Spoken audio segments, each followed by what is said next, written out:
Kita dah berkongsi ayat ke-102. Mana? Oh, itu. Telah bermula pada wattaba'u ma tatlu syayatinu ala mulki Sulaiman sampai wa ma amilu wa laqad alimu laman ishtarahu ma lahu fil akhirati min khalaq wa la bi'sa ma syaraw bihi anfusahum law kanu ya'lamun. Itulah ayat ke-102 daripada surah Al-Baqarah. Jadi kita telah sampai kepada hampir separuh lah daripada surah ini. Di mana surah Al-Baqarah bilangan ayatnya adalah 286. Jadi 102 ni dah kira almost half lah, hampir separuh kan. Bertahun dah saya kuliah kat sini. Dah 10 tahun. Lama sangat tu Ustaz. Saya ingat ada 5 tahun tu ya. Lebih kurang. Dan ayat ini sebenarnya adalah antara ayat yang terpanjang daripada awal surah sampai ayat ke-102. Daripada ayat pertama Alif Lam Mim sampai ayat ini, saya kira ini ayat yang terpanjang berbanding ayat-ayat yang lain. Mungkin ada lagi ayat yang lain yang panjang yang kita baca, maka ayat ini juga adalah sebahagian daripadanya antara ayat terpanjang dalam surah Al-Baqarah. Surah Al-Baqarah ni surah yang terpanjang dalam Quran, di mana tidak ada surah yang bilangan ayatnya mencecah 286. Itu yang perlu kita tahu. Muqaddimah dulu saya dah sebut, the longest verse in Quran, chapter in Quran ialah surah Al-Baqarah. Surah terpanjang dalam Quran ialah surah Al-Baqarah. Ada 7 surah terpanjang. Ambil dari surah Al-Baqarah sampai surah Al-Anfal, 7 surah keseluruhan. Tapi Al-Baqarah lah yang paling panjang. Dan bersempena dengan surah dia, surah yang panjang, ayatnya juga panjang-panjang. Adalah pendeknya, tapi kebiasaannya adalah ayat yang panjang-panjang, termasuk surah ini, termasuk ayat ini. Itulah ayat 102. Dan dalam ayat ini secara rumusannya Allah Subhanahu Wa Taala memberitahu bahawa diturunkan 2 malaikat untuk nak membawa ujian kepada manusia. Itulah dia membawa ilmu tentang sihir. Wattaba'u ma tatlu syayatinu ala mulki Sulaiman wa ma kafara Sulaiman walakinna syayatina kafaru ya'allimuna an-nasa sihr wa ma unzila 'alal malakaini min Babil Harut wa Marut wa ma yu'allimani min ahadin hatta yaqula innama nahnu fitnatun fala takfur. Jadi ayat ini sebut tentang sihir. Di mana Allah Subhanahu Wa Taala mengajarkan sihir ataupun memberi ilmu sihir kepada 2 orang malaikat. Di sisi majoriti malaikat lah, sebab Allah Ta'ala sebut sini Al-Malakai, 2 malaikat. Itulah malaikat Harut dan Marut. Itu di sisi majoriti. Walaupun adalah segelintir ulama tafsir yang kata Harut dan Marut ini bukan malaikat, tetapi 2 orang yang soleh. Pasal dia berkata menjadi kebiasaan orang terdahulu, orang-orang yang soleh disebut sebagai malaikat. Baik sangatlah sebut malaikat. Dan kita tak nafikanlah dalam setengah-setengah bahasa English umpamanya, kalau orang tu baik sangat dia kata you are an angel, kamu ni malaikat. Rupanya dalam bahasa orang terdahulu juga, jika orang tu bagus dia disebut sebagai malaikat. Adalah segelintir ahli tafsir yang mengatakan sedemikian, tapi majoriti kata Harut dan Marut yang bawa ilmu sihir kepada manusia ialah malaikat yang dihantar oleh Allah Subhanahu Wa Taala sebagai ujian kepada mereka. Maka timbul persoalan, pasal apa Allah Taala hantar sihir pula melalui 2 malaikat? Dan jawapannya very simple, ujian kepada manusia. Yang mana pada peringkat awal yang ambil ilmu ni syaitan. Kemudian manusia pergi belajar dengan syaitan. Jadi tak peliklah macam benda-benda tak baik yang lain. Allah Ta'ala jadikan dunia ni macam-macam. Ada yang baik, ada yang tidak baik. Semua adalah untuk ujian kepada kita. Kalau nak kira, buat apa Allah Ta'ala adakan kekufuran, adakan keimanan sudah. Buat kufur juga. Ada kekufuran, ada orang yang kufur. Ujian. Begitu juga yang lain. Pasal apa Allah Ta'ala turunkan atau jadikan kefakiran umpamanya. Gitu. Jadi persoalan itu tidak sepatutnya timbul bagi orang yang faham. Walaupun Allah Ta'ala hantar ilmu sihir kepada manusia, ujian kepada mereka sebab seumpama ujian-ujian yang lain. Pasal apa ada kefakiran? Kalau manusia kaya semua kan senang. Pasal apa Allah Ta'ala jadikan kefakiran? Ujian. Fitnah ni mana ujian. Dan begitulah yang lain. Pasal apa Allah Ta'ala adakan kesakitan, sakit? Kalau buat orang sihat, belaka kan senang. Dan begitulah kekurangan-kekurangan yang lain yang ada di atas muka bumi adalah ujian kepada manusia. Termasuk juga sihir, suatu ilmu dihantar oleh Allah Subhanahu Wa Ta'ala sebagai ujian kepada kita. Jadi di situ akan diketahuilah sama ada orang tu beriman ataupun tidak. Orang tak beriman dia sukakan sihir. Dan ayat ni tuan-tuan adalah ayat pertama yang Allah Ta'ala sebut tentang sihir. Jelas Allah Ta'ala kata fa ta'allamuna minhuma ma yufarriquna bihi bainal mar'i wa zawji. Antara ilmu sihir yang mula-mula yang diajar oleh Harut dan Marut, yang dipelajari oleh syaitan dan seterusnya manusia, ialah sihir memisahkan antara dua orang lelaki, dua orang suami dan juga isteri. Dia panggil sihir tafriq. Sihir tiwalah, mana sihir yang memisahkan antara suami dan isteri. Walau bagaimanapun di sana ada pelbagai jenis sihir yang lain. Dan saya dah sebut tentang makna sihir itu sendiri. Ia satu perkara nak memudaratkan manusia. Baik. Jadi ayat ni tuan-tuan, ayat pertama menyebut tentang sihir. Dibandingkan dengan ayat sebelum ni tak ada pasal sihir. Inilah ayat mula-mula di mana Allah Ta'ala sebut tentang sihir. Hatta kalau kita belajar buku-buku tafsir, hatta buku-buku ulumul Quran, kita dapati ayat pertama yang menyebut tentang sihir ialah surah Al-Baqarah ayat 102. Di samping surah-surah yang lain. Pasal bukan surah ni saja Allah Ta'ala sebut tentang sihir. Cuma ni ayat ni Allah Ta'ala sebut asal usul kepada sihir. Datang daripada Harut dan Marut, dua orang malaikat yang diutuskan oleh Allah untuk menjadi ujian kepada manusia. Diambil oleh syaitan dan dipelajari oleh manusia-manusia lain yang tidak beriman. Dan kalau kita lihat selain daripada surah ini, ada lagi beberapa surah yang menyebut tentang sihir secara khusus. Especially yang berkaitan dengan dakwah Nabi Musa alaihi salam. Pasal di kalangan para nabi yang berdepani ujian sihir secara hebat ialah Nabi Musa alaihi salam. Sebab itu kita lihat dalam beberapa surah yang menyentuh tentang sihir, semuanya menyebut tentang Nabi Musa. Surah Taha umpamanya ada ayat pasal Nabi Musa berlawan dengan tukang sihir. Allah Ta'ala sebut sihir secara jelas. Dalam surah Yunus Allah Ta'ala sebut juga tentang Nabi Musa dan ahli-ahli sihir dan sihir mereka. Dan surah Asy-Syu'ara, dan ayat yang saya paling suka ialah dalam surah Al-A'raf. Juga Allah Subhanahu Wa Ta'ala sebut secara panjang lebar tentang sihir yang dilakukan oleh ahli-ahli sihir terhadap Nabi Musa alaihi salam. Dan tuan-tuan boleh rujuk dalam surah itu ialah ayat 111 sampai 126. Juga antara ayat yang panjang. Dan saya dapati bila Allah Ta'ala menyentuh tentang sihir, Allah Ta'ala cerita secara panjang lebar, kerana dia melibatkan peristiwa. Itulah peristiwa Nabi Musa AS berlawan dengan tukang sihir Fir'aun. Antara surah itu, surah Al-A'raf ayat 111, Allah Ta'ala kata banyaklah. Wa arjihu akhahu wa arsil fil madaini hasyirin ya'tuka bisahirin alim, kata Allah. Nabi Musa AS dia bersedia dengan tukang sihir, nak berlawan dengan tukang sihir. Tapi sebelum itu tukang sihir dia pergi jumpa dulu Fir'aun. Dia minta habuan lah, kan? Pasal mereka tahu bahawa Nabi Musa sedang berhadapan dengan Fir'aun. Fir'aun mengaku Tuhan, Nabi Musa berbawa ajaran yang kata Allah Ta'ala ni Tuhan dan dia adalah Esa. Fir'aun bukan Tuhan. Jadi Fir'aun dia nak lawan Musa dengan tukang sihir.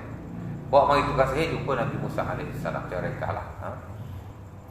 Apa kata tukang sihir? Allah Ta'ala sebut tu, ya'tuka bikulli sahirin alim. Fir'aun akan bawa kepada Nabi Musa orang tukang sihir yang alim, yang alim-alim, yang hebatlah, yang reti-reti kan. Lepas tu tukang sihir tu kata, wa ja'a as-saharatu Fir'aun wa qalu inna lana la'ajran in kunna nahnul ghalimin. Nahnul ghalimun. Kata tukang sihir kepada Fir'aun, kalau kami menang, kami dapat habuan yang besar. Boleh tak kami dapat, apa yang kamu nak bagi kalau kawan kami lawan Musa ni? Dapat upah yang besar lah. Orang kata wa inna lakum, orang kata na'am, wa innakum la minal muqarrabin. Kamu akan dapat habuan yang besar, upah lah. Pasal boleh kalahkan Musa ni. Tapi bukan sekadar upah, kamu akan dijadikan di kalangan orang-orang yang hampir kepada aku. Mana dapat jawatan lah. Dia pun berlawan. Tukang sihir kata kepada Nabi Musa, imma antarku wa imma an nahnu minal mumkin. Siapa nak mula dulu? Kami nak lempar dulu kau, kamu nak lempar dulu. Nak berlawan lah, siapa nak mula dulu? Musa pun kata, tak apalah kamu mula dulu. Qala alqaw falamma alqu saharu a'yunan nas wastarhabuhum waja'u bisihrin azim. Jadi Allah Taala kata, Musa kata kamu lempar dulu, kamu buat dulu. Apa depa buat? Depa lempar tali. Maka tali itu menjadi ular-ular yang besar. Dan itulah sihir yang besar kata Allah Subhanahu Wa Taala. Wasaharu a'yunan nas. Mereka telah menyihir mata-mata manusia. Hakikatnya bukan ular, dia tali. Sebab itu sihir ini ada dua kata para ulama. Antaranya Al-Imam Ibn Hajar Al-Asqalani dalam Fathul Bari. Dia kata ada satu jenis sihir khayali, disebut juga oleh Syekh Wahid Salam Bali dalam bukunya pasal sihir tu. Dia kata sihir ni ada dua. Satu dipanggil sihir khayali. Sihir nak bagi mata kita lihat benda yang tidak ada sebenarnya. Kan? Benda tak elok tapi nampak elok. Kan? Macam orang dulu-dulu katanya kalau nak bagi cantik, baca jampi tertentu jadi cantik gitu. Orang nampaklah cantik, kita tak cantik mana pun. Itu sejenis sihir juga. Adalah zikir nak dibaca, ada nak amalan yang nak dibuat, itu jenis sihir. Kan? Kita nampak cantik di mata orang. Tak? Ada jampi yang tahu. Awan seri-seri memula ke muka aku garam di laut asam di darat. Wajah aku berseri 7 hari 14 hari. Ada jampi, saya hafal jampi dulu tu. Satu saya dia tukar silat. Macam-macam jampi dia tu. Saya pernah baca dulu sebahagian daripada kan. Jampi panggil Ali lah, panggil Abu Bakar As-Siddiq lah. Panggil Malakul Maut lah. Wahai Malikul Maut, kalau kau duduk kanan, kau duduk kanan. Kalau kau duduk kiri, kau duduk kiri. Jangan duduk di hadapan aku. Mana ada nak lalu. Dia ingat Malikul Maut takut kat dia tu. Kita bukan main hafal. Itu sejenis sihir lah tu sebenarnya. Sebab sihir-sihir ni kalau ikut peristilahan para ulama, ibarah ar-ruqa wa tama'im wa azaib yu'assir fil abdan wal a'yun wal qulub. Sihir ni boleh jadi jampi, boleh jadi tangkal, boleh jadi azimat, boleh jadi apa-apa bacaan yang memberi kesan kepada tubuh badan, yang beri kesan kepada mata, yang beri kesan kepada hati. Cara tidak syar'i lah. Tak semestinya memudaratkan orang saja. Kadang bukan nak mudarat pun, tapi nak bagi orang nampak tu lain macam. Itu sejenis sihir. Sebenarnya kita tak rasa macam sihir, itu sihir juga. Kat mana tadi? Sebut jampi lupa. Jadi dia lempar jadi ular yang besar. Allah Ta'ala kata waja'u bisihrin azim. Mereka bawa datang sihir yang besar. Tapi Allah Ta'ala hayukan pada Nabi Musa. Pasal Nabi Musa ni dia Nabi. Dia bukan tukang sihir. Nabi dia ada mukjizat. Mukjizat lebih besar daripada sihir. Sebab itu bila kita belajar buku-buku akidah, dalam bab keimanan, dalam bab kesyirikan tu, induk syirik ni ada 9. Salah satu ialah sihir. Sihir ni membawa kepada kesyirikan. Sebab itu ada hadis, Nabi kata hadus sahih yudrab bis-sayf. Hudud ke atas tukang sihir ialah hendaklah dia dipancung dengan pedang. Sebab itu sebagai ulama kata hukum ke atas tukang sihir ni dipancung. Apa? Walaupun sebagian mengatakan tidak. Ulama yang standard dalam mazhab Syafi'i bukan semua tukang sihir dipancung. Walaupun sihir itu kufur, membawa kepada kekufuran sebahagian daripadanya. Tapi Imam Syafi'i kata as long as dia tak bunuh orang, dia tidak dihukumkan dengan hukuman bunuh. Mungkin di penjara dan seumpama. Tapi sekian majoriti dan sebahagian yang lain mengatakan bahawa tukang sihir ni kalau betul-betul dia tukang sihir, kerja dia memang sihir orang, dia boleh dibunuh. Di atas hadis Nabi yang berkenaan dan kemaslahatan yang besar. Nak simpan buat apa tukang sihir? Betul tak?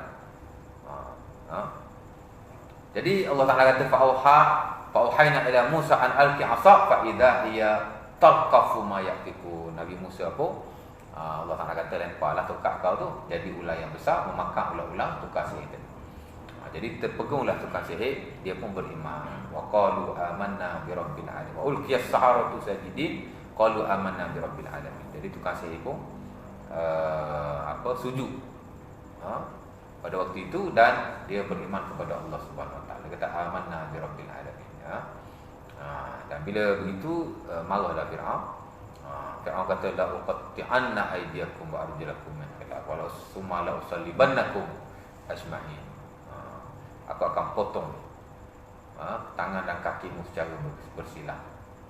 La uqatti'anna aydiyakum wa arjulakum min khilafin summa la usallibannakum. Dan aku salib kamu. Aku akan gantung kamu di hadapan orang. Apa kata mereka? Inna kunna ila rabbina munqalibun. Kami tak kisah pasal kami dah beriman. Kami akan kembali juga kepada Tuhan kami. Tapi ujung tu dia doa. Tukang sihir tu pula doa. Pasal dia tahu Fir'aun nak hukum dia. Dia kata Rabbana afriq alaina sabran wa tawaffana muslimin. Wahai Tuhan, berilah kesabaran kepada kami dan matikanlah kami sebagai orang yang Islam. Wa tawaffana muslimin. Sebab tu orang Islam ni bukan kita saja, bukan umat Nabi Muhammad saja. Umat terdahulu yang berasaskan kepada akidah mentauhidkan Allah Subhanahu wa taala semua adalah muslim. Dia pun kata wa tawaffana muslimin, matikan kami sebagai orang Islam. Jadi Allah Taala sebut jawapannya lebar tentang sihir. Dan kita semua dah maklum sihir ini haram dan dia termasuk dalam dosa-dosa yang besar. Dan ulama kita antaranya Al-Imam Nawawi dalam syarah Sahih Muslim menegakkan, kata beliau amalu sihri haramun wa huwa minal kabair. Sihir-sihir ini adalah haram dan dia termasuk dalam dosa besar. Bahkan kalau tuan-tuan belajar dosa-dosa yang besar, ada banyak masjid surah belajar al-kabair, the big sins, dosa-dosa yang besar. Saya pun di masjid Kubu Gajah tu ajar buku al-kabair, dosa-dosa yang besar yang dikarang oleh Al-Imam Az-Zahabi rahimahullah taala. 2 tahun saya mengajar situ, tiap-tiap hari Sabtu pertama. Sabtu dekat, Sabtu esok-esok ni saya mengajar itulah. Saya ajar dosa-dosa yang besar. Kan? Antara dosa yang terawal sihir lah. Pasal Nabi SAW bila sebut dosa yang besar, selepas Nabi sebut syirik kepada Allah, Nabi sebut sihir dulu. Istanibu sab'al mubiqat. Itu hadis yang paling penting lah dalam isu dosa besar. Nabi kita jauhi dosa yang besar yang memusnahkan. Nabi sebut mula-mula asyirku billah, syirik pada Allah. Kemudian Nabi sebut as-sihir, sihir. Pasal apa hukuman ahli sihir tadi boleh dibunuh? Pasal mereka telah syirik kepada Allah Subhanahu Wa Taala. Mereka dah kufur, mereka tidak mukmin lagi.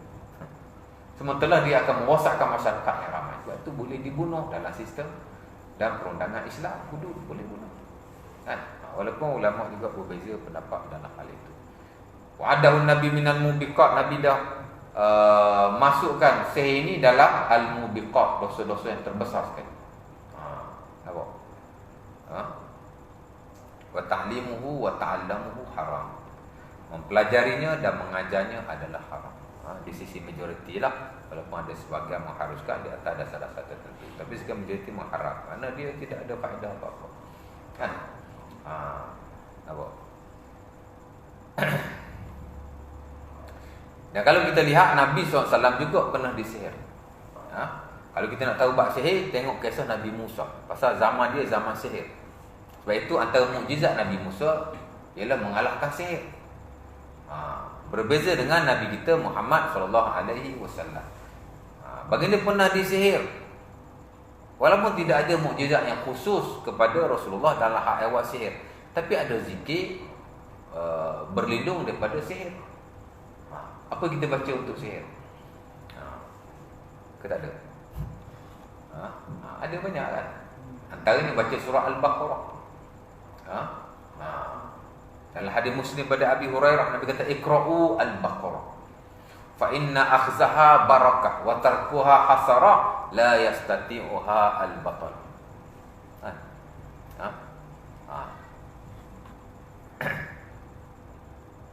Nabi kata bacalah surah Al-Baqarah.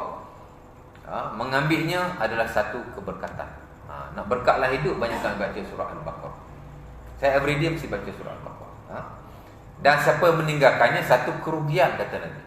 Tak berkatlah, kan? Dan la yastati'uha al-batalah, yakni as-sahar. Ahli sihir tidak dapat menembusnya. Sebab itu antara surah yang dijadikan bacaan untuk kita mempertahankan diri, perlindungan, dan juga nak merawat ialah dengan membaca surah Al-Baqarah. Bukan orang baca kat kita, kita baca sendiri. Nampak? Ini tidak, kita ni kadang-kadang tak nak baca, suruh orang pun ubat kita, kan? Konon-kononnya disihir, pergi sana tu umur tu buat lagu ni, pergi sini tu umur tu baca lagu ni, pergi sana perubatan Islam pula ustaz tu buat macam ni. Tak sembuh-sembuh ustaz. Kita buat apa kita? Ada baca surah Al-Baqarah? Tak ada. Susah namanya tu tak? Baca surah Al-Baqarah. Memanglah dia satu surah yang panjang, tapi tidak semestinya kita baca satu waktu untuk menghabisinya sehaya pun tak larat. Panjang. Bacalah satu hari satu muka surat atau dua muka surat. Selama beberapa hari habislah surah berkenaan. Satu minggu ke satu surah Al-Baqarah. Kemudian kita amalkan secara rutin. Mana ada mujarab, amalan yang mujarab selain daripada amalan yang diajar oleh Rasulullah SAW? Tak ada. Nampak? Tapi masalah kita tak ambil hak tu, kita ambil hak lain. Nampak? Lagi baca Al-Baqarah panjang ustaz. Tak apa. Pasal Islam ni dalam banyak hal dia ada banyak alternatif. Kita ni kadang-kadang nak ambil berat ni susah. Tak? Boleh baca sangat Al-Baqarah, bukan tak boleh. Ada buat ringan lagi lah ustaz. Ada. 3 kul lah paling senang sekali. Atau kalau kita lihat sebab nuzul 3 kul ialah kerana Nabi SAW disihir. Nabi disihir itu memang sahih. Ada dalam Sahih Bukhari dan Muslim daripada Aisyah, di mana kata beliau Nabi SAW telah disihir oleh seorang Yahudi yang bernama Labid bin Al-Asam. Kemudian ada lagi dalam riwayat-riwayat lain yang tidak sahih lah, tapi ada riwayat itu dikemukakan oleh para ulama kita, hatta dalam buku-buku tafsir, especially bila dia nak bincang pasal surah 3 kul tu. Surah terutama surah Qul A'udzu birabbil falaq. Kan? Jadi dia datang bagi tahu Nabi, ataupun ada riwayat daripada Ibnu Abbas, datang 2 malaikat, satu duduk di kepala Nabi, satu duduk di kaki Nabi. Bawa turun surah Qul A'udzu birabbil falaq dan Qul A'udzu birabbin nas. Kalau campur 2 surah tu ada 11 ayat. Berkebetulan dengan sihir Yahudi tadi kepada Rasulullah di dalam sebuah telaga, yang mana dia ambil rambut-rambut Nabi yang terlekat pada sikap Rasulullah SAW. Kemudian dia sihir. Pun tu riwayat itu tidak sahih, tapi ada disebutkan dalam bab nuzul surah Al-Mu'awwizatan, yakni Qul A'udzu birabbil falaq dan Qul A'udzu birabbin nas. Nampak? Jadi malaikat tu mari, dia buat tu surah Al-Baqarah 11 ayat. 2 kul, bukan Al-Baqarah, 2 kul 11 ayat. Sama dengan ikatan sihir ke atas Rasulullah juga ada 11 ikatan. Dan bila dibaca setiap satu ayat, terungkai satu ikatan. Baca satu ayat, terungkai satu ikatan. Bila habis kedua-dua surah itu, Qul A'udzu birabbil falaq, Qul A'udzu birabbin nas, habislah 11 simpulan berkenaan. Nampak? Walaupun dia riwayat yang tidak sahih, tapi ada dinukilkan. Menjadi petunjuk kepada kita bahawa surah ini bagus untuk kita baca dan amalkan untuk melawan sihir ataupun perlindungan dan mempertahankan diri.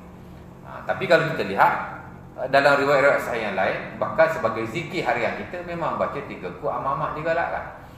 Dan Nabi sentiasa membacanya, kan? Dan termasuk membaca 3 kul tu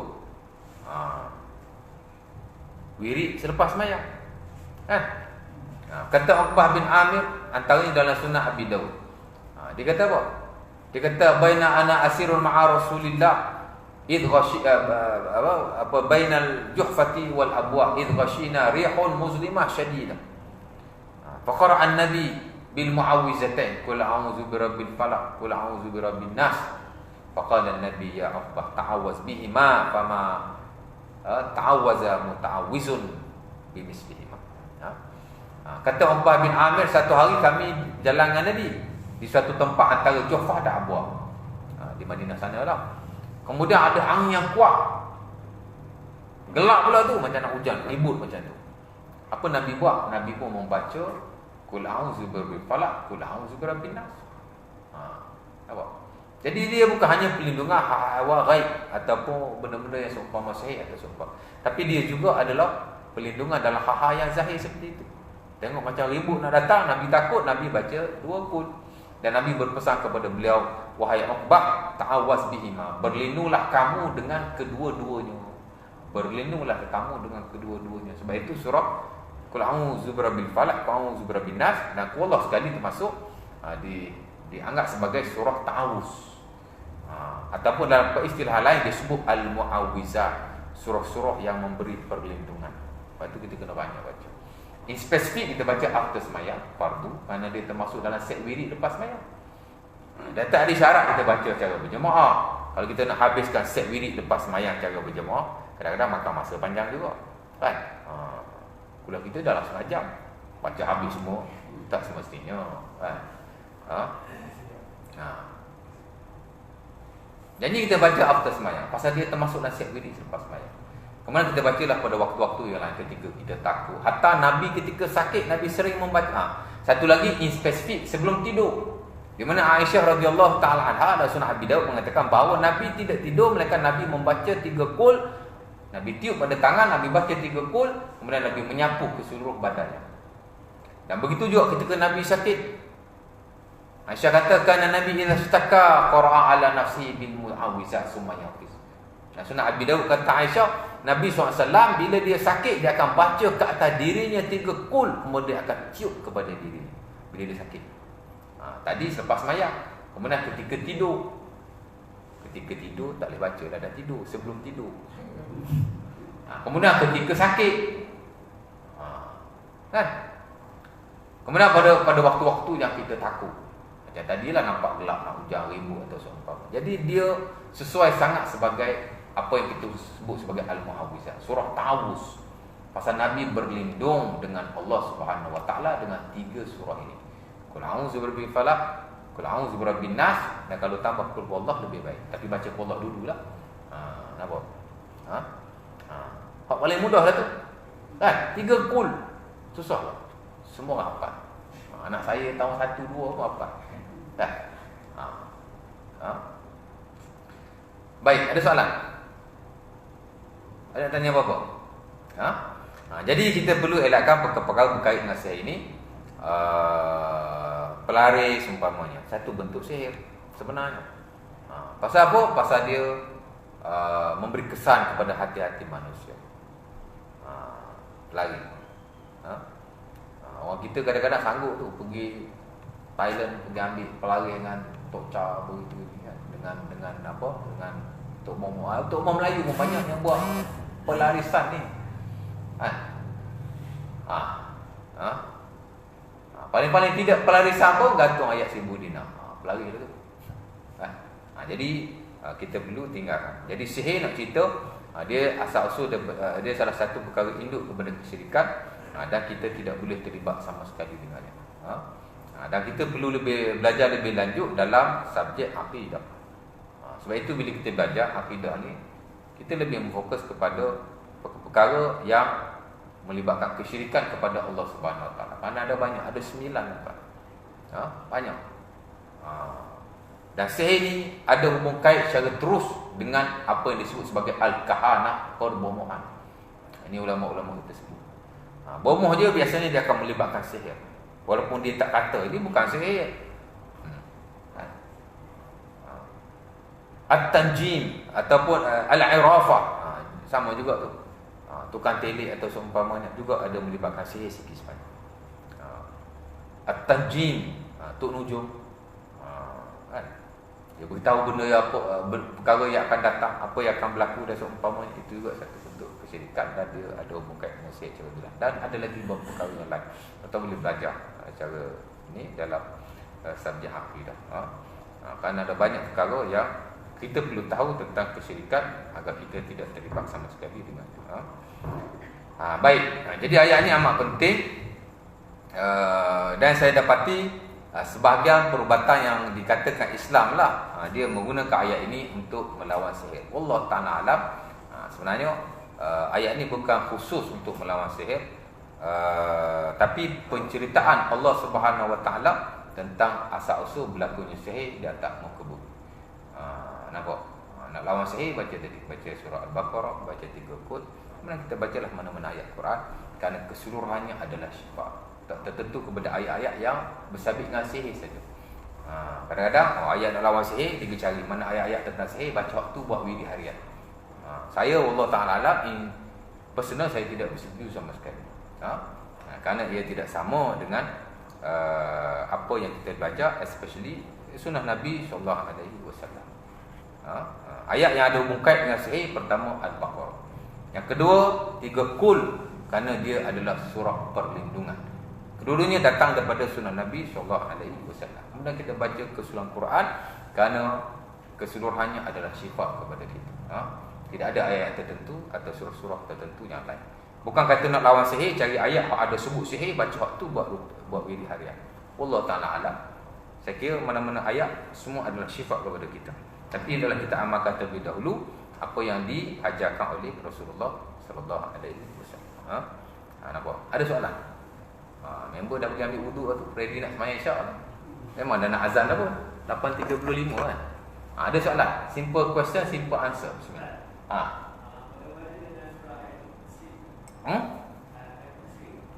Ayat kursi. Kenapa?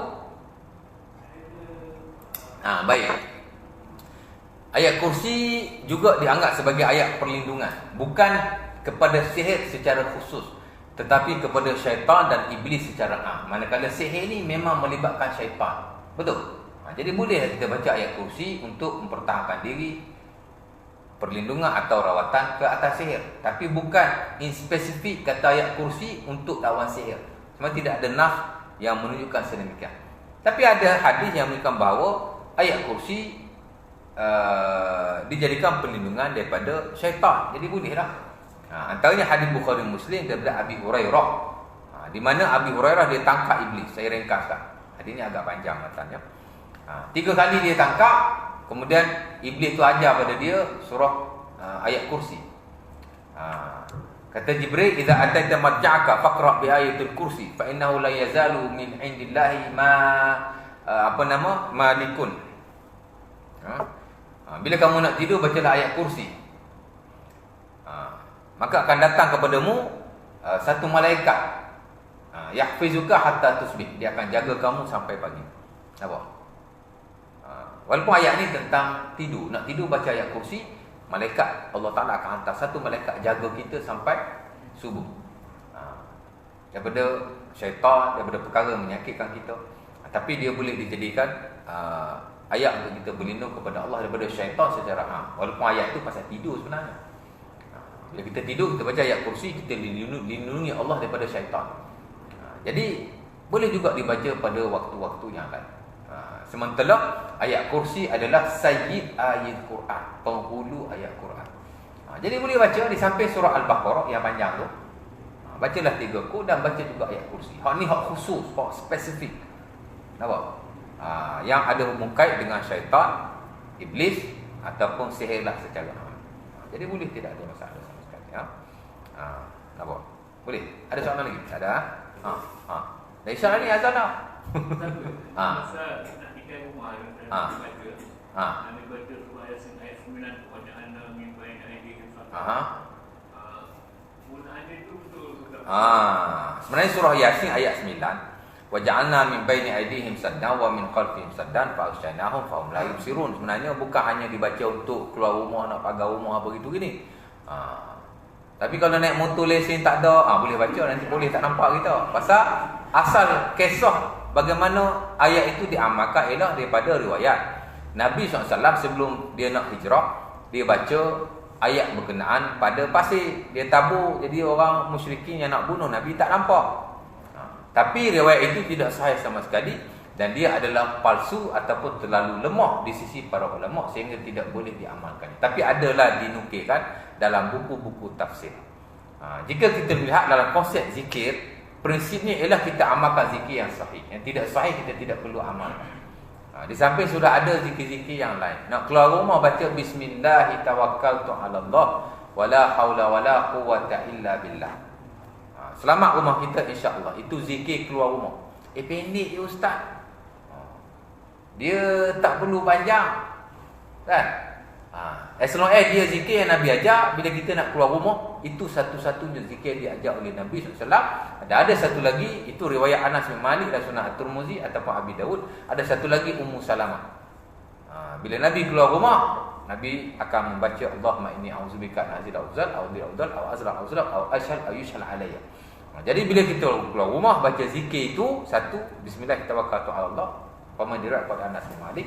Yang kedua, diriwayatkan oleh Ummu Salamah. Dua-dua ni diajar oleh Imam An-Nawawi dalam bab zikir keluar rumah. Dan tidak ada amalan-amalan yang lain memadai. Jadi tak perlu nak baca waja'alna min baini aydihim di pintu rumah lah, ataupun baca ayat kursi pagar rumah di ketiga-tiga bab penjuru lah. Ni ada Tok Syekh ajar. Ataupun ulama tertentu yang ajar. Ulama dia tak boleh reka amalan. Melainkan kalau yang dia ajar sampai kepada Rasulullah SAW, kita akan terima. Tapi kalau datang daripada dia, dia tidak dapat wahyu daripada Allah Subhanahu Wa Taala. Jadi memadailah, cukup. Nampak? Dan bila kita baca zikir berkenaan, akan menyeru malaikat, laqad hudita wa kufita wa tanaha anka syaitan. Kita akan selamat, kita akan diberi petunjuk oleh Allah. Kan? Baca zikir itu cukup. Memadailah. Di samping kita berdoalah pada Allah. Jadi tidak ada amalan-amalan tertentu, bacaan-bacaan tertentu. Melainkan semua adalah rakaat, dan bagi saya tak perlu sama sekali. Pasal Nabi ajar itu telah ada, walaupun sedikit. Memang Nabi tak ajar banyak pun kat kita, pasal sedikit itu sudah memadai. Kalau Nabi ajar nak keluar rumah baca Al-Baqarah, letih kita. Sebab itu zikir-zikir yang melibatkan keperluan harian, semua simple-simple, sesuai dengan kita. Nak keluar rumah, nak baca panjang-panjang buat apa? Kita bukan nak baca doa, kita nak keluar rumah, cukup. Kan? Samalah dalam hal-hal yang lain. Nak keluar rumah, nak masuk rumah, nak masuk masjid, nak keluar masjid, nak masuk tanda, nak keluar tanda. Mana ada doa panjang-panjang, zikir panjang-panjang? Sebab kita bukan nak zikir, kita nak keluar rumah. Zikir itu sebagai pengharapan kepada Allah Subhanahu Wa Taala untuk selamatkan kita barang yang kita tinggalkan. Bila orang nak bermusafir, ada doa untuk musafir, kan? Samalah tu. Dan orang yang hantar orang musafir pun ada doanya. Pendek je zikirnya. Astaghfirullah. Jadi cukup. Boleh ada lagi soalan. Padanan ya. Dah isyarat dah. Jadi tak perlu sama sekali. Amal yang tu, amal zikir keluar rumah, memadai. Di samping kita bertawakal kepada Allah, doa ya Allah selamatkan rumah aku, cukup. Dan tak perlu amalan-amalan seumpama itu. Jadi saya setakat itu dulu. Aku Luqul Azhar. Assalamualaikum warahmatullahi wabarakatuh. Tutup majlis tadbir kafarah surah Al-Asr. Bismillah.